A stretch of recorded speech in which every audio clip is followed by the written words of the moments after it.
Hi friends, എല്ലാവർക്കും one clip S YouTube ചാനലിലേക്ക് സ്വാഗതം. സെക്രട്ടേറിയറ്റ് ഒ എ മെയിൻ എക്സാമിൻ്റെ കറണ്ട് അഫയേഴ്സ് ചോദ്യങ്ങളും അതിൻ്റെ അനുബന്ധ വസ്തുതകളുടെയും ക്ലാസ്സാണ് നമ്മുടെ ഇന്നത്തെ.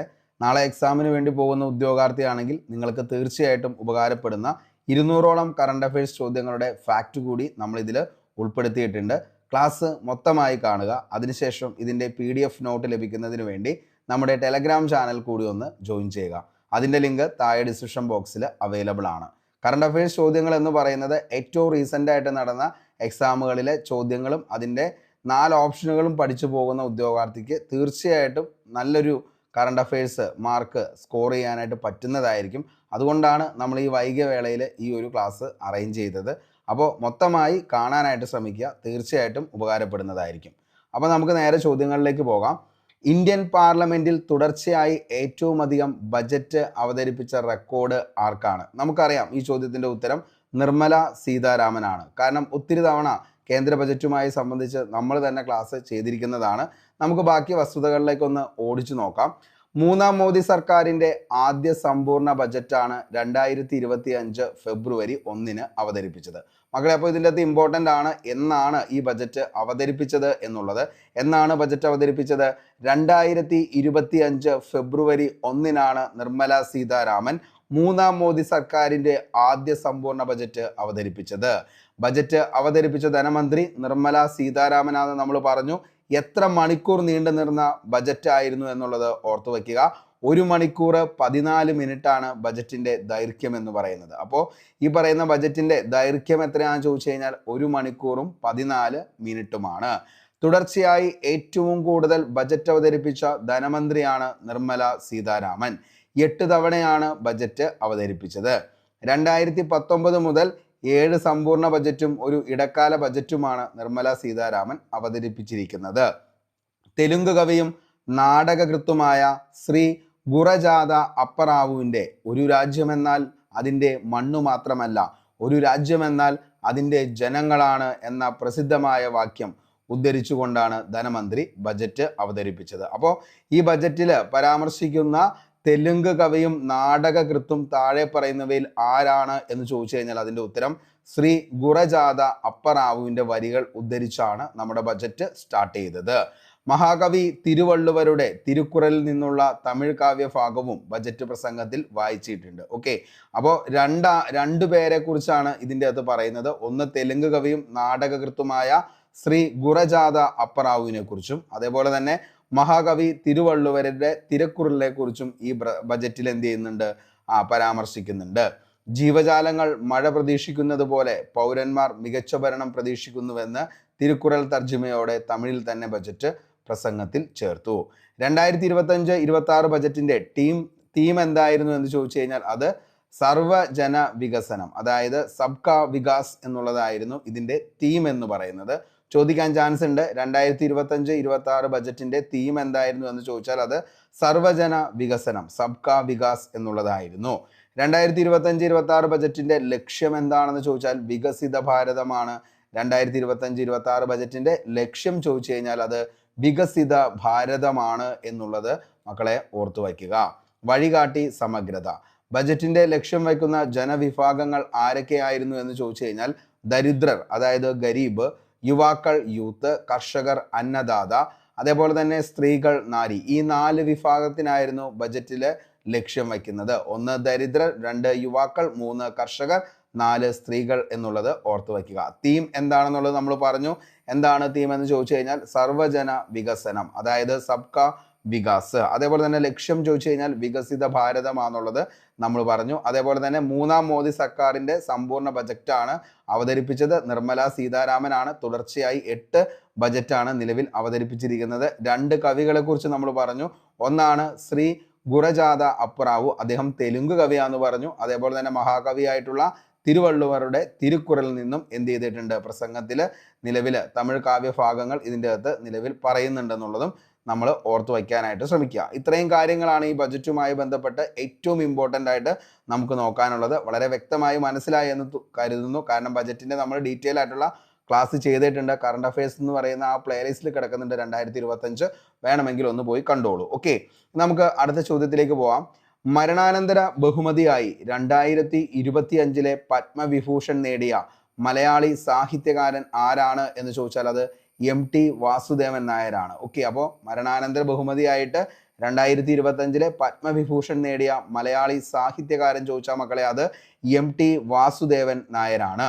പത്മ അവാർഡ് 2025 നമുക്കൊന്ന് ഓടിച്ചു നോക്കാം. അതായത് റിപ്പബ്ലിക് ദിനത്തോടനുബന്ധിച്ച് വർഷം തോറും പ്രഖ്യാപിക്കുന്ന ഇന്ത്യയിലെ ഏറ്റവും ഉയർന്ന സിവിലിയൻ ബഹുമതികളിൽ ഒന്നാണ് പത്മ അവാർഡുകൾ എന്ന് പറയുന്നത്. ഓക്കെ, അപ്പോൾ റിപ്പബ്ലിക് ദിനത്തോടനുബന്ധിച്ചാണ് പത്മ അവാർഡ് വർഷം തോറും പ്രഖ്യാപിക്കുന്നത്. അതായത് ജനുവരി 26 നിലവിൽ എന്ത് ചെയ്യുന്നത്, ഈ പറയുന്ന നമ്മുടെ ബജറ്റ് അതായത് റിപ്പബ്ലിക് ദിനത്തോടനുബന്ധിച്ച് പത്മ അവാർഡ് നിലവിൽ പ്രഖ്യാപിക്കുന്നത്. 3 വിഭാഗങ്ങളിലാണ് അവാർഡുകൾ നൽകുന്നത്. പത്മവിഭൂഷൺ അതായത് സാധാരണവും വിശിഷ്ടവുമായ സേവനത്തിനാണ് പത്മവിഭൂഷൺ നൽകുന്നത്. അപ്പോൾ പത്മവിഭൂഷൺ സാധാരണവും വിശിഷ്ടവുമായ സേവനത്തിന്, പത്മഭൂഷൺ എന്ന് പറയുന്നത് ഉന്നത റാങ്കിലുള്ള വിശിഷ്ട സേവനത്തിനാണ് പത്മഭൂഷൺ നൽകുന്നത്. പത്മശ്രീ ആണെങ്കിൽ വിശിഷ്ട സേവനത്തിനാണ് പത്മശ്രീ നൽകുന്നത്. അവാർഡ് നൽകുന്ന മേഖലകൾ ഏതൊക്കെയാണെന്ന് ചോദിച്ചാൽ മക്കളെ ഓർത്തു വയ്ക്കണം. കല, സാമൂഹിക പ്രവർത്തനങ്ങൾ, പൊതുകാര്യങ്ങൾ, ശാസ്ത്രവും എഞ്ചിനീയറിംഗും, വ്യാപാരവും വ്യവസായവും, വൈദ്യശാസ്ത്രം, സാഹിത്യവും, വിദ്യാഭ്യാസവും, സിവിൽ സർവീസ്, സ്പോർട്സ്, ഇങ്ങനെയുള്ള കാര്യങ്ങൾക്കാണ് നിലവിൽ ഈ പറയുന്ന 3 അവാർഡുകളായിട്ടുള്ള പത്മവിഭൂഷൺ, പത്മഭൂഷൺ, പത്മശ്രീ നൽകുന്നത് എന്നുള്ളത് കൂടി ഓർത്തു വയ്ക്കുക. ഇനി വേണമെങ്കിൽ ചോദിക്കാൻ നല്ല ചാൻസ് ഉള്ള ചോദ്യങ്ങളാണ് ഈ പറയുന്നത്. 2025 പത്മ അവാർഡുകൾ, ആകെ പത്മ പുരസ്കാരങ്ങൾ ലഭിച്ചവർ എത്രയാണ് എന്ന് ചോദിച്ചു കഴിഞ്ഞാൽ മക്കളെ ആകെ എത്ര പേർക്ക് ലഭിച്ചു? 139 പേർക്കാണ് ആകെ പത്മ പുരസ്കാരങ്ങൾ ലഭിച്ചത്. 139 പേർക്ക്. ഓർത്തു വച്ചോ, വെരി വെരി ഇമ്പോർട്ടൻ്റ് ആണ്. അപ്പോൾ 2025 പത്മ അവാർഡ് ആകെ പത്മ പുരസ്കാരങ്ങൾ ലഭിച്ച വ്യക്തികളുടെ എണ്ണം എത്രയാണെന്ന് ചോദിച്ചാൽ, വ്യക്തികൾ ആകെ എത്ര പേർക്ക് ലഭിച്ചു എന്ന് ചോദിച്ചാൽ 139. പത്മവിഭൂഷൺ ലഭിച്ചത് 7 പേർക്കാണ്. പത്മഭൂഷൺ ആണെങ്കിൽ 19 പേർക്കും, പത്മശ്രീ ലഭിച്ചത് 113 പേർക്കുമാണ്. അങ്ങനെ ടോട്ടൽ പത്മ അവാർഡ് എന്ന് പറയുന്നത് 2025 ലഭിച്ചത് മക്കളെ 139 ആണെന്നുള്ളത് മക്കളെ ഓർത്തു വയ്ക്കുക. 139. പത്മ പുരസ്കാരം നേടിയ വനിതകൾ 23 എണ്ണമാണെന്നുള്ളതും ഓർത്തു വയ്ക്കുക. അപ്പോൾ പത്മ പുരസ്കാരം നേടിയ വനിതകൾ എത്ര എണ്ണമാണ്? 23 എണ്ണമാണ്. പത്മ പുരസ്കാരം സ്പോർട്സ് മേഖലയിൽ ലഭിച്ചത് 5 പേർക്കാണ്. അപ്പോൾ പത്മ പുരസ്കാരങ്ങൾ സ്പോർട്സ് മേഖലയിലാണെങ്കിൽ 5 പേർക്ക്, പത്മ പുരസ്കാരം നേടിയ വിദേശികളാണെങ്കിൽ 10 പേരും, മരണാനന്തര പത്മ പുരസ്കാരം ലഭിച്ചത് 13 പേർക്കാന്നുള്ളതും ഓർത്തു വയ്ക്കുക. ഓക്കെ, അപ്പോൾ നമ്മൾ ഇതിൻ്റെ ഒരു ബേസ് ആയിട്ടുള്ള ലെവലിൽ വേണമെങ്കിൽ പറയാൻ പാകത്തിനുള്ള അവാർഡുകളിലെ ലഭിച്ചത് എങ്ങനെയാണ് എന്നുള്ളതിനെ കുറിച്ചാണ് നമ്മൾ പറഞ്ഞത്. അപ്പോൾ ആകെ പത്മ പുരസ്കാരങ്ങൾ ലഭിച്ചത് മക്കളെ എത്രയാണ്? 139 ആണ്. പത്മവിഭൂഷൺ 7 പേർക്കാണ് ലഭിച്ചത്. പത്മഭൂഷൺ ആണെങ്കിലോ 19 പേർക്കാണ് ലഭിച്ചത്. പത്മശ്രീ ആണെങ്കിലോ 113 പേർക്ക്. പത്മ പുരസ്കാരം നേടിയ വനിതകൾ 23 പേരാണ്. പത്മ പുരസ്കാരം സ്പോർട്സ് മേഖലയിൽ ലഭിച്ചത് 5 പേർക്ക്. പത്മ പുരസ്കാരം നേടിയ വിദേശികൾ എന്ന് പറയുന്നത് 10 പേരും, മരണാനന്തരം പത്മ പുരസ്കാരം ലഭിച്ചത് 13 പേർക്കാന്നുള്ളത് ഓർത്തു വയ്ക്കുക. ഇനി പത്മവിഭൂഷണെ കുറിച്ച് നമുക്കൊന്ന് നോക്കാം. അതായത് ദുവ്വൂർ നാഗേശ്വര റെഡ്ഡി, അതായത് മെഡിസിന് വേണ്ടിയിട്ടാണ് തെലങ്കാന 3 പത്മ അവാർഡ് ലഭിച്ച ആദ്യ ഇന്ത്യൻ ഡോക്ടർ ആരാണെന്ന് ചോദിച്ചാൽ അതാണ് ദുവ്വൂർ നാഗേശ്വര റെഡ്ഡി എന്ന് പറയുന്നത്. അപ്പോൾ ദുവ്വൂർ നാഗേശ്വര റെഡ്ഡി മെഡിസിൻ ആണ് കിട്ടിയത്. തെലങ്കാനക്കാരനാണ് ദുവ്വൂർ നാഗേശ്വര റെഡ്ഡി എന്ന് പറയുന്നത്. 3 പത്മ അവാർഡ് ലഭിക്കുന്ന ആദ്യ ഇന്ത്യൻ ഡോക്ടർ. അദ്ദേഹത്തിന് പത്മശ്രീ 2002, പത്മഭൂഷൺ ആണെങ്കിൽ 2016, പത്മവിഭൂഷൺ ആണെങ്കിൽ 2025 ലഭിച്ചത്. അങ്ങനെ 3 പത്മ അവാർഡ് ലഭിക്കുന്ന ആദ്യത്തെ ഇന്ത്യൻ ഡോക്ടർ, അതാണ് നമുക്ക് ഇമ്പോർട്ടൻ്റ്. അപ്പോൾ 3 പത്മ അവാർഡുകളും ലഭിക്കുന്ന ആദ്യത്തെ ഇന്ത്യൻ ഡോക്ടർ ആരാന്ന് ചോദിച്ചു കഴിഞ്ഞാൽ അതാണ് ദുവ്വൂർ നാഗേശ്വര റെഡ്ഡി എന്ന് പറയുന്നത്. ലോകത്തിലെ ഏറ്റവും വലിയ ഗാസ്ട്രോ എൻട്രോളജി ഹോസ്പിറ്റലായ Asian institute of gastroenterology ഹൈദരാബാദിന്റെ ചെയർമാനും സ്ഥാപകനുമായ വ്യക്തി ആരാന്ന് ചോദിച്ചാൽ അതിൻ്റെ ഉത്തരവും ആര് തന്നെയാണ്? ഈ ദുവ്വൂർ നാഗേശ്വര റെഡ്ഡിയാണ്. അപ്പോൾ ദുവ്വൂർ നാഗേശ്വര റെഡ്ഡി എന്താണ്? ലോകത്തിലെ ഏറ്റവും വലിയ ഗ്യാസ്ട്രോ എൻട്രോളജി ഹോസ്പിറ്റലായ Asian institute of gastroenterology ഹൈദരാബാദിന്റെ ചെയർമാനും സ്ഥാപകനുമാണ് ആരെന്ന് പറയുന്നത്? ദുവ്വൂർ നാഗേശ്വര റെഡ്ഡി എന്ന് പറയുന്നത്. 3 പത്മ അവാർഡും ആർക്ക് ലഭിച്ചിട്ടുണ്ട്? ദുവ്വൂർ നാഗേശ്വര റെഡ്ഡിക്ക് ലഭിച്ചിട്ടുണ്ട് എന്നുള്ളതും ഓർത്തു വയ്ക്കുക. ഓക്കെ, അടുത്തത് ജഗദീഷ് സിംഗ് കേഹാർ എന്ന് പറയുന്നത്. മുൻ സുപ്രീം കോടതി ചീഫ് ജസ്റ്റിസ് ആണ് Jagdish Singh Khehar. Justice public affairs ആണ് ചണ്ഡീഗഡ്. ഇന്ത്യയിലെ ആദ്യ സിഖ് വിഭാഗത്തിൽ നിന്നുള്ള ചീഫ് ജസ്റ്റിസ് ആണ് ജഗദീഷ് സിംഗ് കെഹാർ എന്ന് പറയുന്നത്. അപ്പോൾ ഇന്ത്യയിലെ ആദ്യ സിഖ് വിഭാഗത്തിൽ നിന്നുള്ള ചീഫ് ജസ്റ്റിസ് ആണ് ജഗദീഷ് സിംഗ് കെഹാർ എന്ന് പറയുന്നത്. മുത്തലാഖ് ഒരു മൗലിക അവകാശമാണെന്ന് വിധിച്ച വ്യക്തിയാണ്. മുത്തലാഖ് ഒരു മൗലിക അവകാശമാണെന്ന് വിധിച്ച വ്യക്തിയാണ് ജഗദീഷ് സിംഗ് കെഹാർ എന്ന് പറയുന്നത്. Puttaswamy was union of India കേസിൽ സ്വകാര്യ വ്യക്തിക്കുള്ള അവകാശം മൗലിക അവകാശങ്ങളിൽ ഉൾപ്പെടുമെന്ന് വിധിച്ച ജഡ്ജിംഗ് പാനലിലെ അംഗമായിരുന്നു ജഗദീഷ് സിംഗ് കെഹാർ എന്ന് പറയുന്നത്. അപ്പോൾ Puttaswamy was union of India കേസിൽ സ്വകാര്യതയ്ക്കുള്ള അവകാശം മൗലിക അവകാശങ്ങളിൽ ഉൾപ്പെടുമെന്ന് വിധിച്ച ജഡ്ജിംഗ് പാനലിലെ അംഗമായിരുന്നു ജഗദീഷ് സിംഗ് കെഹാർ എന്നുള്ളത് ഓർത്തു വയ്ക്കുക. ഓക്കെ, അടുത്ത നിലവിൽ കിട്ടിയിരിക്കുന്ന വ്യക്തിയാണ് കമുദിനി രജനീകാന്ത് ലക്കിയ. കലയ്ക്കാണ്, കലയ്ക്ക് ഏറ്റവും പ്രശസ്തി നേടിയ കഥക് കലാകാരിയാണ് കുമുദിനി രജനീകാന്ത് ലക്കിയ എന്ന് പറയുന്നത്. ഗുജറാത്ത്. പത്മശ്രീ ലഭിച്ചത് 1987, പത്മഭൂഷൺ 2010 ആണ് നിലവിൽ ലഭിച്ചത്. ഓക്കെ, അപ്പോൾ അതും ഒന്ന് ഓർത്തു വയ്ക്കുക. അടുത്തത് ലക്ഷ്മി നാരായണ സുബ്രഹ്മണ്യം, കല, വയലിനിസ്റ്റ് ആണ്, കർണാടക. പത്മഭൂഷൺ 2001 അദ്ദേഹത്തിന് ലഭിച്ചിട്ടുണ്ട്. അടുത്തത് MT വാസുദേവൻ നായർ, മരണാനന്തരം കിട്ടുന്നു. MT വാസുദേവൻ നായർക്കാണ് മരണാനന്തരം. സാഹിത്യം, വിദ്യാഭ്യാസം, കേരളം. അതേപോലെ തന്നെ അദ്ദേഹം അന്തരിച്ചതാണ് 2024 ഡിസംബർ 25 എന്നുള്ളതും ഓർത്തു വയ്ക്കുക. അടുത്തത് ഒസാമു സുസുക്കി, മരണാനന്തരമാണ് ഒസാമു സുസുക്കിക്ക് ലഭിക്കുന്നത്. വ്യാപാരം, വ്യവസായം, ജപ്പാൻകാരനാണ് ഒസാമു സുസുക്കി എന്ന് പറയുന്നത്. അന്തരിച്ചത് 2024 ഡിസംബർ 25 സുസുക്കി മോട്ടോഴ്സ് കോർപ്പറേഷൻ മുൻ ചെയർമാൻ ആയിരുന്ന വ്യക്തിയാണ് ഒസാമു സുസുക്കി എന്ന് പറയുന്നത്. അപ്പോൾ സുസുക്കി മോട്ടോഴ്സ് കോർപ്പറേഷന്റെ മുൻ ചെയർമാൻ ആയിരുന്ന വ്യക്തി താഴെ പറയുന്നവയിൽ അന്തരിച്ച മരണാനന്തര ബഹുമതിയായി പത്മവിഭൂഷൺ ലഭിച്ചത് ആർക്കാണ് എന്ന് ചോദിച്ചു കഴിഞ്ഞാൽ അതാണ് ഒസാമു സുസുക്കി എന്നുള്ളത് എന്ത് ചെയ്യുക, ഓർത്തു വയ്ക്കുക. ഓക്കെ, അടുത്തതാണ് ശാരദ സിംഹ, അതായത് മരണാനന്തരം കല, ഗായിക, ബീഹാർ കോകില എന്നറിയപ്പെടുന്നത് താഴെ പറയുന്നവയിൽ ആരാണ് എന്ന് ചോദിച്ചു കഴിഞ്ഞാൽ ശാരദ സിംഹയാണ്. ഒരിക്കൽ പോലും നമ്മൾ ഈ ഒരു പേര് കേട്ടിട്ട് എന്താണ് ഒരു ബീഹാറുകാരിയാന്ന് ചിലപ്പോൾ ഓർത്തു പോയില്ല. അപ്പോൾ ശാരദ സിംഹയാണ് ബീഹാർ കോകില എന്ന് അറിയപ്പെടുന്നത്. മരണാനന്തരം കലാകായിക ബീഹാർ വ്യക്തിയാണ് ശാരദ സിംഹ. പത്മശ്രീ 1991, പത്മഭൂഷൺ 2018, പത്മവിഭൂഷൺ 2025. ഓക്കെ, അപ്പോൾ വളരെയധികം ഇമ്പോർട്ടൻ്റ് ആണ്, ഓർത്തു വെച്ചോ. ശാരദ സിംഹ മരണാനന്തരം കലാകായിക ബീഹാർ കാരിയാണ് ശാരദ സിംഹ. ബീഹാർ കോകില എന്നറിയപ്പെടുന്ന വ്യക്തി ആരാന്ന് ചോദിച്ചാൽ അതാണ് ശാരദ സിംഹ എന്നുള്ളത് ഓർത്തു വയ്ക്കുക. ഓക്കെ, നമുക്കിനി അടുത്ത ചോദ്യത്തിലേക്ക് പോകാം. അപ്പോൾ ഈ ചോദ്യത്തിൻ്റെ ഉത്തരങ്ങൾ എല്ലാവർക്കും വളരെ വ്യക്തമായി തന്നെ മനസ്സിലായി എന്ന് കരുതുന്നു. കാരണം അത്രത്തോളം തവണ നമ്മളിത് റിപ്പീറ്റ് ചെയ്ത് തന്നെയാണ് പറഞ്ഞു പോയത്. മരണാനന്തര ബഹുമതിയായിട്ട് 2025 പത്മവിഭൂഷൺ നേടിയത് അപ്പോൾ ആരാണ്? MT വാസുദേവൻ നായരാണെന്നുള്ളത് ഓർത്തു വയ്ക്കുക. ഓക്കെ, ഇനി നമുക്ക് അടുത്തൊരു ചോദ്യത്തിലേക്ക് പോകാം. ചോദ്യം ഇതാണ്: യൂണിഫോം സിവിൽ കോഡ് നടപ്പാക്കിയ ഇന്ത്യയിലെ ആദ്യ സംസ്ഥാനം ഏതാണ്? അപ്പോൾ യൂണിഫോം സിവിൽ കോഡ് നടപ്പാക്കിയ ഇന്ത്യയിലെ ആദ്യ സംസ്ഥാനം ഏതാണെന്ന് ചോദിച്ചാൽ അത് ഏതാണ്? നമ്മുടെ ഉത്തരാഖണ്ഡാണ്. യൂണിഫോം സിവിൽ കോഡ്, രാജ്യത്ത് ഏക സിവിൽ കോഡ് ബിൽ പാസ്സാക്കുന്ന ആദ്യ സംസ്ഥാനമായി ഉത്തരാഖണ്ഡ്. ഗോവയിലെ uniform civil code Portuguese civil കോഡിന് അടിസ്ഥാനമാക്കിയിട്ടുള്ളതാണ്. 1961 ഇന്ത്യൻ യൂണിയനുമായി ലയിച്ചതിനു ശേഷം ഗോവയിൽ അന്ന് നിലവിലുണ്ടായിരുന്ന സിവിൽ കോഡ് തന്നെയാണ് വീണ്ടും നിലനിർത്തിയത്. ഗോവ സംസ്ഥാനം എന്നാണ് രൂപീകൃതമായത് എന്ന് ചോദിച്ചാൽ 1987 മെയ് 30. ഗോവ മുഖ്യമന്ത്രി ആരാന്ന് ചോദിച്ചു കഴിഞ്ഞാൽ ഇപ്പോഴത്തെ പ്രമോദ് സാവന്ത് എന്നുള്ളത് ഓർത്തു വയ്ക്കുക. ഗോവയുടെ ഇപ്പോഴത്തെ മുഖ്യമന്ത്രിയാണ് പ്രമോദ് സാവന്ത്. ഗോവയുടെ ഗവർണർ ആരാന്ന് ചോദിച്ചാൽ അത് PS ശ്രീധരൻ പിള്ളയാന്നുള്ളതും ഓർത്തു വയ്ക്കുക. അപ്പോൾ ഗോവയുടെ ഗവർണർ PS ശ്രീധരൻ പിള്ളയാന്നുള്ളതും ഓർത്തു വയ്ക്കുക. അപ്പോൾ യൂണിഫോം സിവിൽ കോഡ് ബില്ല് പാസ്സാക്കി നിലവിലുള്ള സംസ്ഥാനം ചോദിച്ചു കഴിഞ്ഞാൽ അത് ഉത്തരാഖണ്ഡ് ആണെന്നുള്ളത് മക്കളെ മറക്കരുത്. വെരി വെരി ഇമ്പോർട്ടൻ്റ് ആണ്. നമുക്ക് അടുത്ത ചോദ്യത്തിലേക്ക് പോകാം. ഓക്കെ, അടുത്ത ചോദ്യമാണ്: ലോകത്തെ ഏറ്റവും മോശമായ വായു നിലവാരം റിപ്പോർട്ട് ചെയ്ത ബനർഹ്യാട്ട് പട്ടണം ഏത് സംസ്ഥാനത്തിലാണ് സ്ഥിതി ചെയ്യുന്നത്? അപ്പോൾ ലോകത്തിലെ ഏറ്റവും മോശമായ വായു നിലവാരം റിപ്പോർട്ട് ചെയ്ത ബർണിഹട്ട്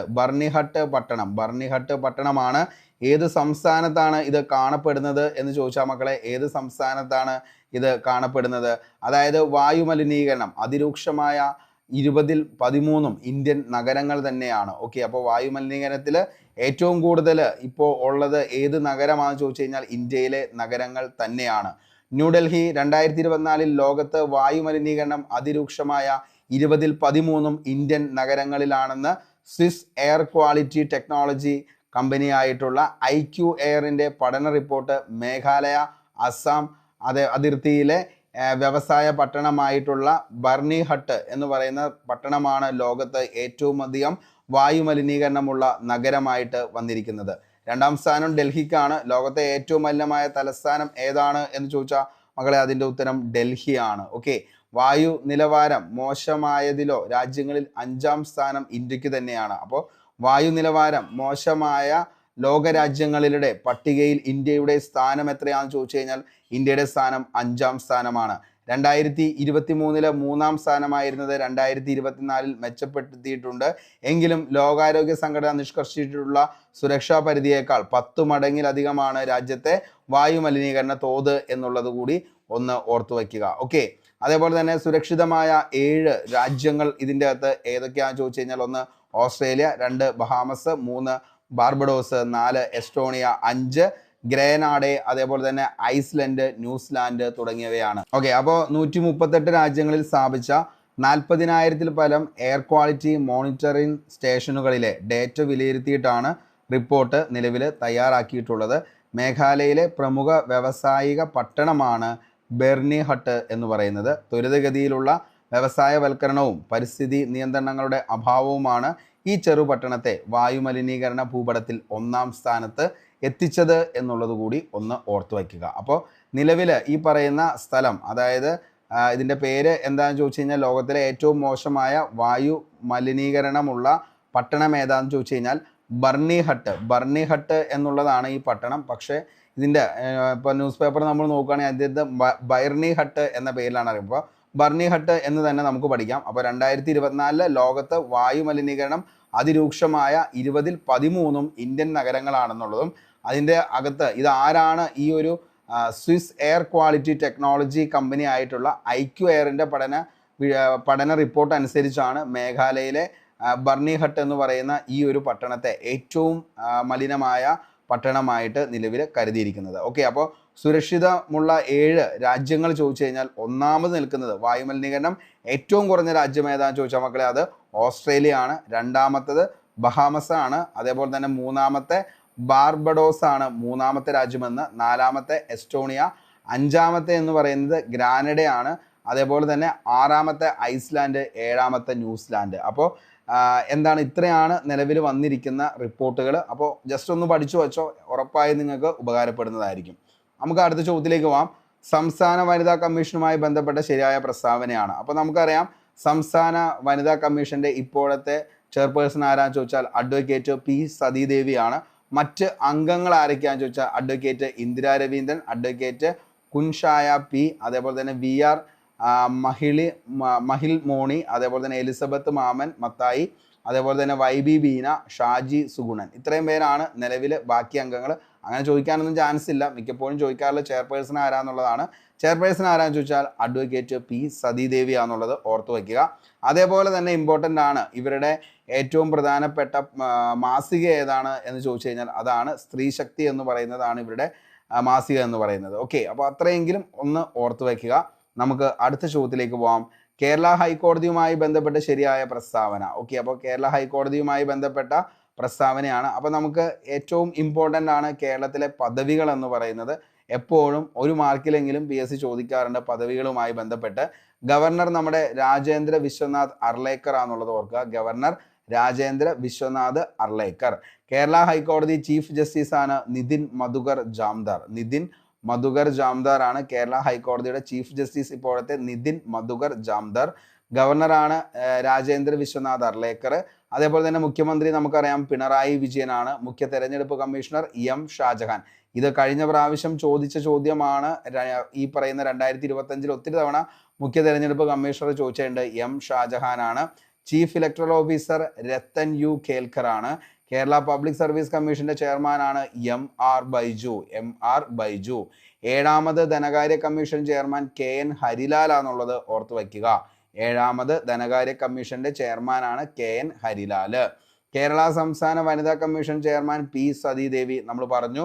കേരള സംസ്ഥാന മനുഷ്യാവകാശ കമ്മീഷന്റെ ചെയർമാനാണ് ജസ്റ്റിസ് അലക്സാണ്ടർ തോമസ് ആണ്. കേരള സംസ്ഥാന മനുഷ്യാവകാശ കമ്മീഷന്റെ ചെയർമാൻ ആരാന്ന് ചോദിച്ചാൽ അത് ജസ്റ്റിസ് അലക്സാണ്ടർ തോമസ് ആണ്. കേരള ലോകായുക്ത ജസ്റ്റിസ് N അനിൽകുമാർ ആണ്. കേരള നിയമസഭാ സ്പീക്കർ NN ഷംസീർ ആണ്. കേരള ചീഫ് സെക്രട്ടറി ആണ് എ ജയതിലക് ആണ് കേരള ചീഫ് സെക്രട്ടറി. കേരള സംസ്ഥാന മുഖ്യ വിവരാവകാശ കമ്മീഷനാണ് V ഹരിനായർ. ഓക്കെ, അപ്പോൾ കേരള സംസ്ഥാന മുഖ്യ വിവരാവകാശ കമ്മീഷണർ ആരാണ് എന്ന് ചോദിച്ചാൽ V ഹരിനായരാണ്. കേരള DGP ഷെയ്ഖ് ദർവേസ് സാഹിബാണ്. കേരള സാഹിത്യ അക്കാദമി പ്രസിഡന്റ് ആണ് K Sachidanandan. Kerala Sangeetha Nataka academy chairperson ആണ് മട്ടന്നൂർ ശങ്കരൻകുട്ടി. കേരള സംഗീത നാടക അക്കാദമി ചെയർപേഴ്സൺ ആണ് Mattannur Sankarankutty. Kerala folklore academy chairman OS Unnikrishnan ആണ്. Kerala folklore academy chairman OS Unnikrishnan. Kerala Lalithakala academy chairman ആണ് മുരളി ചീരോത്താണ് കേരള ലളിതകലാ അക്കാദമി ചെയർമാൻ. ഇതൊക്കെ ചോദിക്കാൻ വളരെയധികം ചാൻസ് ഉണ്ട്. കേരള ചലച്ചിത്ര അക്കാദമി താൽക്കാലിക ചെയർമാനാണ് പ്രേംകുമാർ. അതേപോലെ കേരള അഗ്നിരക്ഷാ സേന മേധാവിയാണ് മനോജ് എബ്രഹാം. ഇതൊക്കെ റീസെൻ്റ് ആയിട്ട് വന്നതാണ്, അതുകൊണ്ട് തന്നെ ചോദിക്കാനുള്ള ചാൻസും വളരെ കൂടുതലാണ്. ഉറപ്പായും പഠിച്ചു വെച്ചോ. നമുക്ക് ഈ പറയുന്ന നിയമനങ്ങൾ അല്ലെങ്കിൽ പദവികൾ എന്ന് പറയുന്ന ആ ഒരു ഭാഗത്ത് നിന്നും ഉറപ്പായും 1 മാർക്ക് നമുക്ക് ഇതിൽ നിന്നും ചോദിക്കാം. ഗവർണർ രാജേന്ദ്ര വിശ്വനാഥ് അർലേക്കർ, കേരള ഹൈക്കോടതി ചീഫ് ജസ്റ്റിസ് നിതിൻ മധുകർ ജാംകർ, മുഖ്യമന്ത്രി പിണറായി വിജയൻ, മുഖ്യ തെരഞ്ഞെടുപ്പ് commissioner M Shajahan, chief electoral ഓഫീസറാണ് Rathan U Kelkar, Kerala public service commission chairman MR Baiju, 7ാമത് ധനകാര്യ കമ്മീഷനാണ് KN ഹരിലാൽ, കേരള സംസ്ഥാന വനിതാ കമ്മീഷൻ ചെയർമാൻ P സതീദേവിയാണ്, കേരള സംസ്ഥാന മനുഷ്യാവകാശ commission chairman justice Alexander Thomas, Kerala Lokayukta justice N അനിൽകുമാറാണ്, കേരള നിയമസഭാ സ്പീക്കർ MN ഷംസീർ ആണ്, Kerala chief secretary A Jayanthilak ആണ്. അതേപോലെ കേരള സംസ്ഥാന മുഖ്യ വിവരാവകാശ commissioner V Harinair, Kerala DGP Sheikh Darvesh സാഹിബാണ്, Kerala Sahitya academy president K Sachidanandan, Kerala Sangeetha Nataka academy chairperson Mattannur Sankarankutty, Kerala folklore academy chairman OS ഉണ്ണികൃഷ്ണനാണ്, Kerala Lalithakala academy chairman Murali Cheeroth, Kerala Chalachitra Nataka academy chairman Premkumar, Kerala അഗ്നിരക്ഷാ മേധാവിയാണ് മനോജ് എബ്രഹാം എന്നുള്ളതും ഓർത്തു വയ്ക്കുക. ഓക്കെ, അടുത്തത് പറമ്പിക്കുളം വാർഷിക ജന്തുജാല കണക്കെടുപ്പിൽ പുതുതായി കണ്ടെത്തിയ ചിന്നത്തവിടൻ, ചെമ്പൻ, വെള്ളിവരയൻ, പളനിപ്പാടൻ എന്നിവ ഏതിനത്തിൽപ്പെട്ട ജീവികളാണ്? നമ്മളിത് കറണ്ട് അഫയേഴ്സ് അന്നത്തെ ദിവസം തന്നെ ഇട്ടിരുന്നതാണ് നമ്മുടെ ഗ്രൂപ്പിൽ. അപ്പോൾ എന്തായാലും ഇതെല്ലാവരും തന്നെ ഉത്തരം ശരിയാക്കി എന്നൊക്കെ തന്നെ കരുതുന്നു. കാരണം ഇതേതാണ്? ചിത്രശലഭമാണ്. ഓക്കെ, അപ്പോൾ ശലഭങ്ങളിൽ പുതിയ താരമായി മേഘമല വെള്ളിവരയൻ. ഓക്കെ, അപ്പോൾ കണ്ണൂർ പശ്ചിമഘട്ടത്തിലെ പ്രകൃതി സ്നേഹികൾക്ക് പുതുവത്സര സമ്മാനമായി ശലഭ ഗവേഷകരുടെ കണ്ടെത്തലാണ്. 33 വർഷത്തിനു ശേഷമാണ് മഹാരാഷ്ട്ര മുതൽ കന്യാകുമാരി വരെ നീണ്ടു നിൽക്കുന്ന പശ്ചിമഘട്ട മേഖലയിൽ നിന്ന് പുതിയ ഒരു ചിത്രശലഭത്തെ കണ്ടെടുത്തതായി പ്രശസ്ത ശാസ്ത്ര ജേണലായിട്ടുള്ള എൻഡോൺ മോണിന്റെ പുതിയ പതിപ്പിലാണ് പ്രസിദ്ധീകരിച്ചത്. തിരുവനന്തപുരം ആസ്ഥാനമായ പ്രവർത്തിക്കുന്ന Travancore nature history society research അസോസിയേഷന്റെ ഡോക്ടർ കലേഷ് സദാശിവന്റെ നേതൃത്വത്തിലായിരുന്നു കണ്ടെത്തൽ എന്ന് പറയുന്നത്. പെരിയാർ ഭൂപ്രകൃതിയിലുള്ള മേഘമല നിരകളിൽ നിന്നാണ് വെള്ളിവരയൻ വിഭാഗത്തിൽപ്പെട്ട സിഗറൈറ്റിസ് മേഘവരയൻ എന്ന ചിത്രശലഭത്തെ തിരിച്ചറിഞ്ഞത്. Meghamalai cloud forest silver line എന്നാണ് ഇതിൽ അറിയപ്പെടുക. പെരിയാറിലെ ഉയർന്ന പ്രദേശത്തെ ഉഷ്ണ മേഖല നിത്യഹരിത ഷോല കാടുകളിലാണ് ഈ ശലഭം കാണപ്പെടുന്നത്. ഇക്കാരണത്തിലാണ് ക്ലൗഡ് ഫോറസ്റ്റ് സിൽവർ ലൈൻ എന്ന പൊതുനാമം ഇതിന് നൽകിയത്. ട്രാവൻകൂർ നേച്ചർ ഹിസ്റ്ററി സൊസൈറ്റി ഗവേഷകർ 2018 ഇടുക്കി ജില്ലയിലെ പെരിയാറിൽ നിന്ന് ആദ്യമായി ഈ ശലഭത്തെ കാണുന്നത്. ഇതിൻ്റെ ശലഭപ്പുഴു ചില ഉറുമ്പുകളുമായി സഹവസിക്കുന്നതായും ഗവേഷകർ നിരീക്ഷിച്ചിട്ടുണ്ട്. 2021 കൂടുതൽ പഠനം നടത്തിയപ്പോൾ ഈ ഇനം തമിഴ്നാട്ടിലെ മേഘമലയിലും കേരളത്തിലെ പെരിയാർ കടുവാ സങ്കേതത്തിലും സാധാരണമായി കാണുന്നുവെന്നും കണ്ടെത്തിയിട്ടുണ്ട്. ഓക്കെ, അപ്പോൾ നിലവിൽ ശലഭങ്ങളിൽ ഏറ്റവും പുതിയ താരമായിട്ട് വന്നിരിക്കുകയാണ് മേഘമല വെള്ളിവരയൻ. ഇത് എന്താണ്? ചിത്രശലഭമാണ് എന്നുള്ളത് ഓർത്തു വയ്ക്കുക. ഓക്കെ, അടുത്ത ചോദ്യമാണ് കേന്ദ്ര ധനകാര്യ വകുപ്പ് മന്ത്രി ആരാണ്? കേന്ദ്ര ധനകാര്യ വകുപ്പ് മന്ത്രി ആരാണ്? ഓക്കെ, കേന്ദ്ര ധനകാര്യ വകുപ്പ് മന്ത്രി ആരാണ്? അപ്പോൾ മന്ത്രിമാരും അതേപോലെ തന്നെ അവരുടെ വകുപ്പുകളും നമ്മൾ തന്നിട്ടുണ്ട്. അപ്പോൾ ഇത് മൊത്തമായി പഠിക്കുക, ഉറപ്പായും ഇതിൻ്റെ അകത്തു നിന്ന് ഒരു ചോദ്യം ഉറപ്പാണ്. അപ്പോൾ ഇന്ത്യൻ പദവികൾ നമുക്കൊന്ന് നോക്കാം. രാഷ്ട്രപതി ദ്രൗപദി മുർമു, 15ാമത്തെ രാഷ്ട്രപതിയാണ് ദ്രൗപദി മുർമു. ഉപരാഷ്ട്രപതി ജഗദീപ് ധൻകർ ആണ്, ജഗദീപ് ധൻകർ. സുപ്രീം കോടതി chief justice Bhushan Ramakrishna Gavai, BR Gavai എന്നുള്ളത് 52ാമത്തെ വ്യക്തിയാണ്. ഭൂഷൺ രാമകൃഷ്ണ ഗവായ് 52ാമത്തെ സുപ്രീം കോടതി ചീഫ് ജസ്റ്റിസ്. പ്രധാനമന്ത്രി നരേന്ദ്രമോദി, ലോകസഭാ സ്പീക്കർ ഓം ബിർള, രാജ്യസഭാ പ്രതിപക്ഷ നേതാവ് മല്ലികാർജുൻ ഖാർഗെ, ലോകസഭാ പ്രതിപക്ഷ നേതാവ് രാഹുൽ ഗാന്ധി, ദേശീയ മനുഷ്യാവകാശ കമ്മീഷണറാണ് V രാമസുബ്രഹ്മണ്യൻ, ദേശീയ മുഖ്യ വിവരാവകാശ കമ്മീഷണറാണ് ഹീരാലാൽ സമരിയ, ദേശീയ വനിതാ കമ്മീഷൻ അധ്യക്ഷ വിജയ് കിഷോർ രത്കർ ആണ്, വിജയ കിഷോർ രത്കർ. ഓക്കെ, ദേശീയ പട്ടികജാതി കമ്മീഷൻ ചെയർമാൻ കിഷോർ മക്വാന, ദേശീയ പട്ടികവർഗ കമ്മീഷൻ ചെയർമാനാണ് Antar Singh Arya, atomic energy commission chairman Ajit Kumar മൊഹന്തിയാണ്, union public service commission chairman Preeti സൂദനാണ്, university grand commission chairman Vineet Joshi, reserve bank governor Sanjay Malhotra 26ാമത്തെ, സെബിയുടെ ചെയർമാനാണ് തുഹിൻ കാന്ത് പാണ്ഡെ, ദേശീയ പിന്നോക്ക കമ്മീഷൻ ചെയർമാൻ ഹൻസ് രാജ് ഗംഗാറാം അഹിറാണ്, ദേശീയ ന്യൂനപക്ഷ കമ്മീഷൻ ചെയർമാൻ ഇക്ബാൽ സിംഗ് ലാൽപുര, ദേശീയ ബാലാവകാശ കമ്മീഷൻ ചെയർമാനാണ് തൃപ്തി ഗുർഹ, അഡീഷണൽ ചാർജാണ് ലഭിച്ചിരിക്കുന്നത്. മുഖ്യ തെരഞ്ഞെടുപ്പ് കമ്മീഷണറാണ് ജ്ഞാനേഷ് കുമാർ. 16ാം ധനകാര്യ കമ്മീഷന്റെ ചെയർമാൻ ആരാന്ന് ചോദിച്ചാൽ അത് അരവിന്ദ് പനഗരിയാണെന്നുള്ളതും ഓർത്തു വയ്ക്കുക. വെരി വെരി ഇമ്പോർട്ടൻ്റ് ആണ്. ഇന്ത്യയിലെ പദവികളും അതേപോലെ തന്നെ കേരളത്തിലെ പദവികളും ഉറപ്പായിട്ടും എക്സാമിന് നാളെ പോകുന്നതിന് മുന്നേ ആയിട്ട് ഒരു 2 തവണയെങ്കിലും വായിച്ച് സെറ്റാക്കിയിട്ട് പോകാനായിട്ട് ശ്രമിക്കുക. തീർച്ചയായിട്ടും നിങ്ങൾക്ക് ഉപകാരപ്പെടുന്നതായിരിക്കും. ഓക്കെ, അടുത്തതാണ് പ്രസിഡന്റ്. നമുക്കറിയാം ദ്രൗപദി മുർമു. അതേപോലെ തന്നെ പ്രൈം മിനിസ്റ്റർ ശ്രീ നരേന്ദ്രമോദി കൈകാര്യം ചെയ്യുന്ന വകുപ്പുകൾ ഏതൊക്കെയാണെന്നുള്ളത് നോക്കുക. Ministry personnel public governance and pension, department of atomic energy, department of space. അങ്ങനെ വരുന്ന എല്ലാം ആരാണ്? ശ്രീ നരേന്ദ്രമോദിയാണ്. ക്യാബിനറ്റ് മിനിസ്റ്റേഴ്സാണ് ശ്രീ രാജ്നാഥ് സിംഗ് ആണ്, ministry of defence. Shri Nitin Jairam Gadkari ആണ്, ministry of road transport and highways.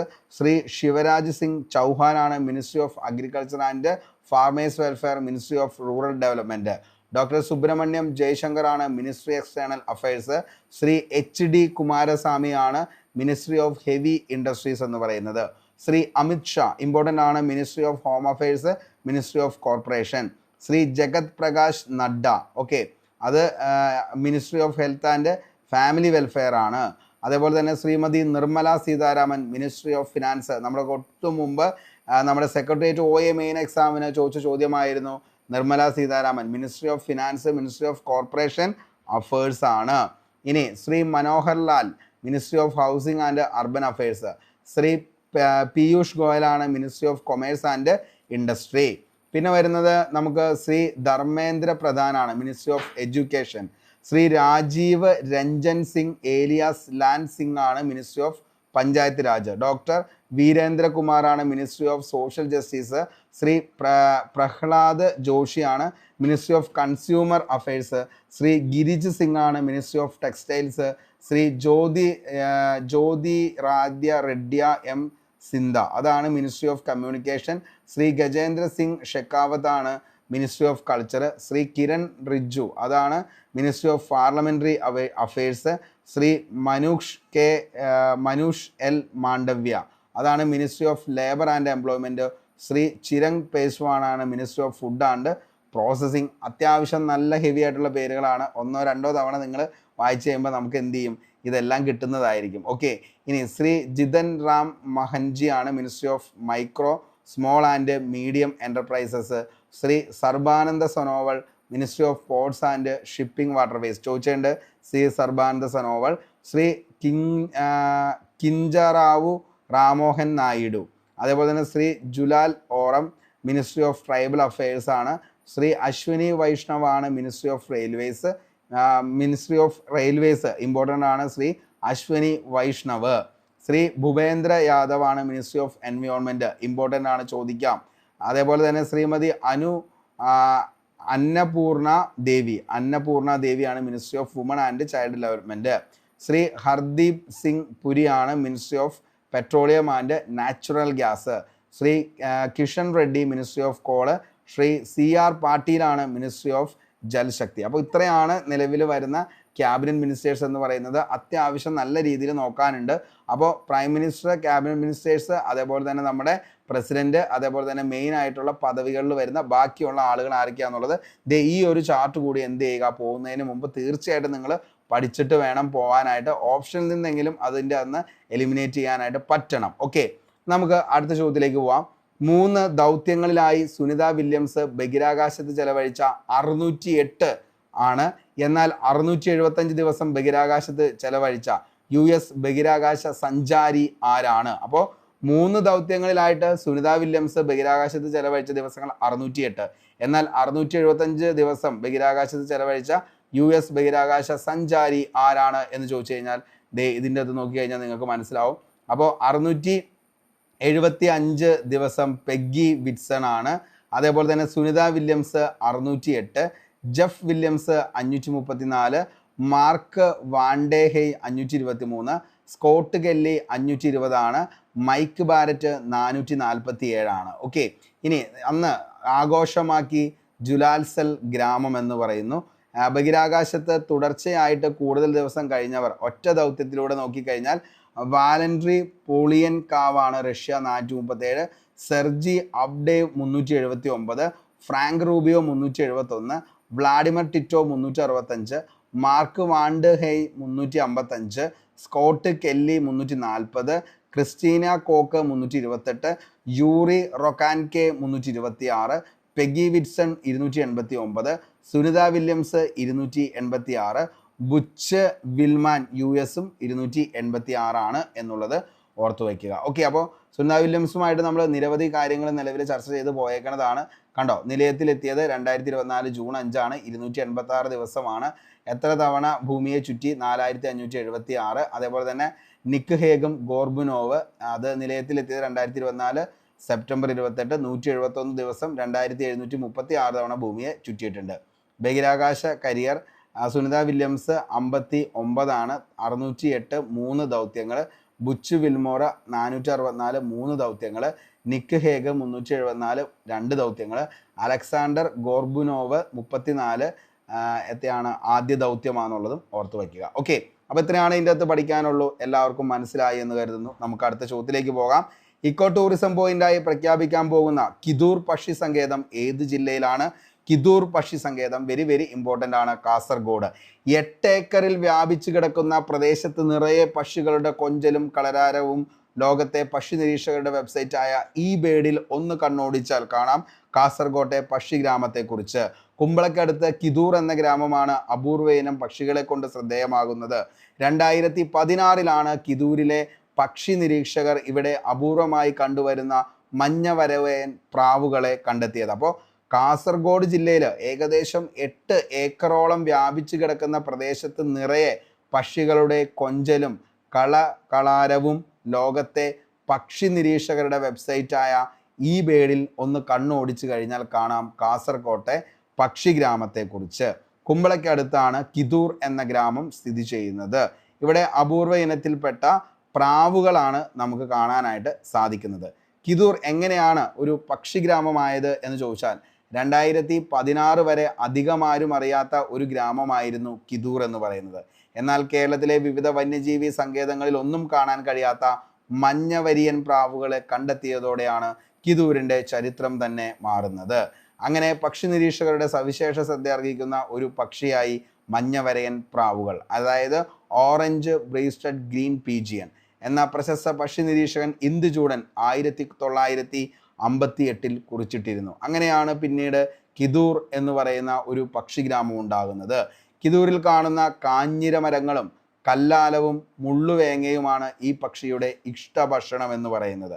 വിലയിരുത്തൽ: മഞ്ഞവരയൻ പ്രാവുകളെ കണ്ടെത്തിയതിന് പിന്നാലെ നിരവധി അപൂർവ ഇനം പക്ഷികളെയും അവിടെ നിന്ന് കണ്ടെത്തി. അങ്ങനെ പക്ഷി ഗ്രാമം എന്ന പേര് ഇവിടെ വരികയാണ്. ഓക്കെ, കേരളത്തിൽ നിലവിൽ വരാൻ പോകുന്ന അടുത്ത പക്ഷിഗ്രാമം കാസർഗോഡ് ജില്ലയിലെ കുമ്പള പഞ്ചായത്തിലെ ഈ ഒരു കിതൂർ രാജ്യത്തെ തീരദേശ സംസ്ഥാനങ്ങളിൽ കേന്ദ്ര പ്രദേശങ്ങളും ഉൾപ്പെടുന്ന തീരദേശ ജല ഗുണനിലവാര സൂചികയിൽ ഒന്നാമതെത്തിയ സംസ്ഥാനം കേരളം. രാജ്യത്തെ മികച്ച സമുദ്ര സംസ്ഥാനം ഏതാണെന്ന് ചോദിച്ചാൽ അതിൻ്റെ ഉത്തരവും കേരളം. രാജ്യത്തെ മികച്ച സമുദ്ര ജില്ല ഏതാണെന്ന് ചോദിച്ചാൽ മക്കളെ അത് കൊല്ലമാണ്. 100 കൂൺ ഗ്രാമ പദ്ധതി നടപ്പിലാക്കിയ സംസ്ഥാനം കേരളമാണ്. സ്കൂൾ പുസ്തകങ്ങളിൽ ഇന്ത്യൻ ഭരണഘടനയുടെ ആമുഖം, വെരി വെരി ഇമ്പോർട്ടൻ്റ്, സ്കൂൾ പുസ്തകങ്ങളിൽ ഇന്ത്യൻ ഭരണഘടനയുടെ ആമുഖം ഉൾപ്പെടുത്തുന്ന ആദ്യ സംസ്ഥാനം ചോദിച്ചാൽ അതിൻ്റെ ഉത്തരവും കേരളം. യുനെസ്കോയുടെ സാഹിത്യ നഗരം പദവി കൈവരിച്ച ഇന്ത്യൻ നഗരമാണ് കോഴിക്കോട്. എന്നാണ് എന്ന് ഇനിയും ചോദിക്കാം. 2024 ജൂൺ 23. തദ്ദേശ സ്വയംഭരണ വകുപ്പ് മന്ത്രി MP രാജേഷാണ് പ്രഖ്യാപിച്ചത്. സാഹിത്യ നഗരത്തിന്റെ ഔദ്യോഗിക കേന്ദ്രമായി ആനക്കുളം സാംസ്കാരിക നിലയത്തെ പ്രഖ്യാപിച്ചു. കോഴിക്കോടിനെ യുനെസ്കോ സാഹിത്യ നഗരമായി തിരഞ്ഞെടുത്ത് 2023 ഒക്ടോബർ 31. കോഴിക്കോട് സാഹിത്യ നഗര ദിനം ജൂൺ 23. കേരളത്തിലെ ക്ഷേത്രത്തിൽ അവതരിപ്പിച്ച ആദ്യ റോബോട്ടിക് ആന ഏതാണെന്ന് ചോദിച്ചാൽ ഇരിഞ്ഞാടപ്പള്ളി രാമനാണ്. അപ്പോൾ ഇരിഞ്ഞാടപ്പള്ളി രാമനാണ് കേരള ക്ഷേത്രത്തിൽ അവതരിപ്പിച്ച ആദ്യത്തെ റോബോട്ടിക് ആന.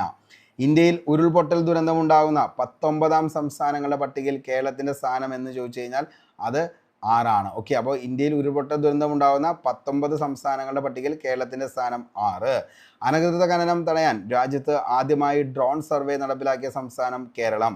രാജ്യത്ത് ശിശുമരണ നിരക്ക് ഏറ്റവും കുറവുള്ള സംസ്ഥാനം കേരളം. കേന്ദ്ര കാലാവസ്ഥാ വകുപ്പിൻ്റെ ഉഷ്ണതരംഗ മാപ്പിൽ പുതുതായി ഉൾപ്പെടുത്തിയ സംസ്ഥാനം ഏതാണെന്ന് ചോദിച്ചാൽ അത് കേരളമാണ്. അപ്പോൾ കേന്ദ്ര കാലാവസ്ഥാ വകുപ്പിൻ്റെ ഉഷ്ണതരംഗം മാപ്പിൽ പുതുതായി ഉൾപ്പെടുത്തിയ സംസ്ഥാനമാണ് കേരളം. അടുത്ത ചോദ്യത്തിലേക്ക് നമുക്ക് പോകാം. 2023 ജൂണിലെ കണക്കനുസരിച്ച് ലോകത്തിലെ ഏറ്റവും വേഗതയേറിയ ടോപ്പ് 500 സൂപ്പർ കമ്പ്യൂട്ടർ പട്ടികയിൽ 75ാം സ്ഥാനത്തെത്തിയ ഇന്ത്യയിലെ വേഗതയേറിയ സൂപ്പർ കമ്പ്യൂട്ടറിൻ്റെ പേര് ഏതാണ് എന്നുള്ളത്. ഇന്ത്യയിലെ ഏറ്റവും വേഗതയേറിയ സൂപ്പർ കമ്പ്യൂട്ടർ ഏതാണെന്ന് ചോദിച്ചാൽ അതാണ് ഐരാവത്. അതേപോലെ തന്നെ പാലിൻ്റെയും പഴവർഗ്ഗങ്ങളുടെയും പയറുവർഗ്ഗങ്ങളുടെയും ഉൽപ്പാദന കാര്യത്തിൽ നിലവിൽ ഇന്ത്യയുടെ സ്ഥാനം 1. ആൻഡ്രോയിഡ് ഉപഭോക്താക്കൾക്ക് അടുത്തിടെ ഇന്ത്യ ഗവൺമെൻറ് മുന്നേറി നൽകിയ ഡാം എന്ന മാൽവെയറാണ്. ഫെബി ഉപഭോഗങ്ങൾക്കായി അവതരിപ്പിച്ച നിർമ്മിത ബുദ്ധിയുടെ പേരാണ് സേവ. അടുത്തിടെ അന്തരിച്ച UPയിലെ മുൻ കോൺഗ്രസ് MLA ഫലാനാഥ് പാണ്ഡെ വാർത്താ പ്രാധാന്യം നേടാൻ കാരണം ഇന്ദിരാഗാന്ധിയെ ജയിലിൽ നിന്ന് വിട്ടയക്കണമെന്ന് ആവശ്യപ്പെട്ട് കളിത്തോക്ക് ഉപയോഗിച്ച് വിമാനം റാഞ്ചിയ വ്യക്തികളിൽ ഒരാൾ എന്ന നിലയിലാണ് അദ്ദേഹം പ്രശസ്തനായത്. MLA ഫലാനാഥ് പാണ്ഡെ. ഇന്ത്യയുടെ സമുദ്രയാൻ പദ്ധതിയുടെ നിർമ്മാണ ചുമതലയുള്ള സ്ഥാപനമാണ് national institute of ocean technology എന്ന് പറയുന്നത്.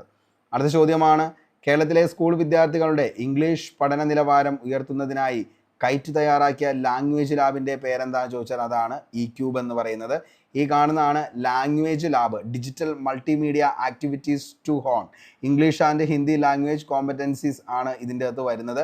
ആക്ച്വലി എന്താണെന്ന് ചോദിച്ചു കഴിഞ്ഞാൽ ഇത് നിലവിൽ ഈ പറയുന്ന സ്റ്റോറി ടെല്ലിംഗ് അങ്ങനെയുള്ള കാര്യങ്ങൾ, അതേപോലെ തന്നെ സ്പീച്ച്, ഇതൊക്കെ നിലവിൽ ഈ പറയുന്ന ഉദ്യോഗാർത്ഥികളെയും അതായത് സ്റ്റുഡൻസിനെയും അതേപോലെ തന്നെ എന്താണ് അധ്യാപകരെയും നിലവിൽ എന്ത് ചെയ്യുന്നു, ആദ്യം അധ്യാപകർക്ക് ട്രെയിനിങ് കൊടുക്കുന്നു, അതിനുശേഷം എന്ത് ചെയ്യുന്നു, ഈ പറയുന്ന ഈ ലാബ് E-Cube വഴി വിദ്യാർത്ഥികൾക്ക് അത് കണ്ട് പഠിക്കുകയും ചെയ്യാൻ പറ്റുന്ന ഒരു സംഭവമാണ് ഈ പറയുന്ന E-Cube എന്ന് പറയുന്നത്. ഇതിൻ്റെ അകത്ത് ഇംഗ്ലീഷ് ലാംഗ്വേജും ഉണ്ട്, അതേപോലെ തന്നെ ഹിന്ദി ലാംഗ്വേജിനും വേണ്ടിയിട്ട് എന്ത് ചെയ്യുന്നുണ്ട്, ട്രെയിനിങ് കൊടുക്കുന്നുണ്ട് എന്നുള്ളത് മനസ്സിലാക്കി വയ്ക്കുക. ഓക്കെ, E-Cube ഇതാണ്, ഈ കാണുന്നതാണ്.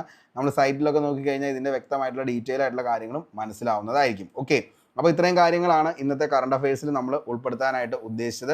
ക്ലാസ് വളരെ വ്യക്തമായി മനസ്സിലായി എന്ന് കരുതുന്നു. ക്ലാസ് കണ്ട് ഇഷ്ടപ്പെടുവാണെങ്കിൽ ഉറപ്പായിട്ടും ലൈക്ക് ചെയ്യുക. ഇതിൻ്റെ PDF നോട്ട് നമ്മുടെ ടെലഗ്രാമിൽ അവൈലബിൾ ആയിരിക്കും. ഇനി ഒരു കാര്യം കൂടി പറഞ്ഞോട്ടെ, നാളെ എക്സാമിന് പോകുന്ന ഉദ്യോഗാർത്ഥിയാണെങ്കിൽ തീർച്ചയായിട്ടും നിങ്ങൾക്ക് അറിയാവുന്നത്, അതായത് നമ്മൾ കഴിഞ്ഞ കുറേ നാളുകളായിട്ട് നിലവിലെ ഡിഗ്രി ലെവൽ എക്സാംസിൻ്റെ ക്ലാസ്സുകൾ കണ്ടിന്യൂ ചെയ്തുകൊണ്ടിരിക്കുകയാണ്. അതേപോലെ തന്നെ അതിൻ്റെ PYQ ഡിസ്കഷൻ ഓൾറെഡി നമ്മൾ എന്ത് ചെയ്തുകൊണ്ടിട്ടുണ്ട്, അതും കണ്ടിന്യൂ ചെയ്തുകൊണ്ടിരിക്കുകയാണ്. അപ്പോൾ എന്തായാലും ഞാൻ നിങ്ങൾക്ക് തന്ന ഏകദേശം ഒരു 30 ചോദ്യ പേപ്പറുകൾ നിങ്ങളുടെ അടുത്ത് ആൻസർ ചെയ്യാനായിട്ട് തന്നിട്ടുണ്ടായിരുന്നു. അപ്പോൾ എല്ലാവരും അതൊക്കെ ആൻസർ ചെയ്ത് കഴിഞ്ഞു എന്നൊക്കെ കരുതുന്നു. എന്തായാലും അതിൻ്റെ കുറച്ചുകൂടി ക്ലാസ്സുകൾ നമ്മൾ ഉറപ്പായിട്ട് നിങ്ങൾക്ക് വേണ്ടി പ്രൊവൈഡ് ചെയ്യുന്നതായിരിക്കും. കൂടാതെ എനിക്ക് നിങ്ങളുടെ അടുത്ത് പറയാനുള്ളത്, നമ്മുടെ കഴിഞ്ഞ കുറേ ഡിഗ്രി പ്രിലിംസിൻ്റെ കട്ട് ഓഫ് നമ്മൾ എടുത്ത് നോക്കുകയാണെങ്കിൽ എല്ലാത്തിനും, അതായത് ഒരു 50 മുതൽ 55 മാർക്ക് വരെയാണ് കട്ട് ഓഫ് നിലവിൽ വന്നിരിക്കുന്നത്. അപ്പോൾ ഫസ്റ്റ് ഫേസ് അതായത് പ്രിലിംസ് നമ്മൾ പാസ്സാവും, അതിനുശേഷമാണ് മെയിൻസ് വരുന്നത്. അപ്പോൾ ഈ പറയുന്ന പ്രിലിംസിന് വേണ്ടിയിട്ട് തയ്യാറെടുക്കുന്ന ഉദ്യോഗാർത്ഥികളാണ് ഇപ്പോൾ ഈ വീഡിയോ കണ്ടുകൊണ്ടിരിക്കുന്നതും. അപ്പോൾ നിങ്ങൾ എന്ത് ചെയ്യുക, മാക്സിമം നിങ്ങൾക്ക് നെഗറ്റീവ് അടിക്കാതെ തന്നെ ഏകദേശം ഒരു 60 മാർക്കിന് മുകളിലേക്കൊക്കെ നിങ്ങൾ ഉറപ്പായിട്ടും സ്കോർ ചെയ്തിട്ടുണ്ടെങ്കിൽ അതിന് മുകളിലേക്ക് ഒരു കട്ട് ഓഫിലേക്ക് ഒരിക്കലും പോകാൻ ചാൻസ് ഇല്ല. അപ്പോൾ അതുകൊണ്ട് തന്നെ എന്ത് ചെയ്യുക, പിന്നീട് വെറുതെ നെഗറ്റീവ് അടിക്കാതെ ഒരു 60 മാർക്കിന് മുകളിലേക്കൊക്കെ നിങ്ങൾ ബബിൾ ചെയ്തിട്ടുണ്ടെങ്കിൽ തീർച്ചയായിട്ടും അവിടെ വെച്ച് എന്ത് ചെയ്യുക, പിന്നെ അറിയാമെങ്കിൽ മാത്രം നിങ്ങൾ എന്ത് ചെയ്താൽ മതി, ബബിൾ ചെയ്താൽ മതി. അല്ലെങ്കിൽ വെറുതെ നെഗറ്റീവ് അടിച്ച് നിങ്ങൾ ലിസ്റ്റിൽ നിന്നും പുറത്താവരുത്. അപ്പോൾ ക്ഷമയോടുകൂടി വളരെ കോൺഫിഡൻ്റ് ആയിട്ട് തന്നെ നിങ്ങളാണ് ഏറ്റവും ടോപ്പ്, ഇത്രയും നാൾ നിങ്ങൾ പഠിച്ചുകൊണ്ടിരുന്നതാണ്. അപ്പോൾ നിങ്ങൾ ഈ പഠിച്ചതിനപ്പുറത്തേക്കൊന്നും ഇനി കൂടുതൽ പഠിക്കാനില്ല, നിങ്ങളുടെ അടുത്ത് ഇത്രയും മാത്രമാണ് പറയുന്നുള്ളൂ.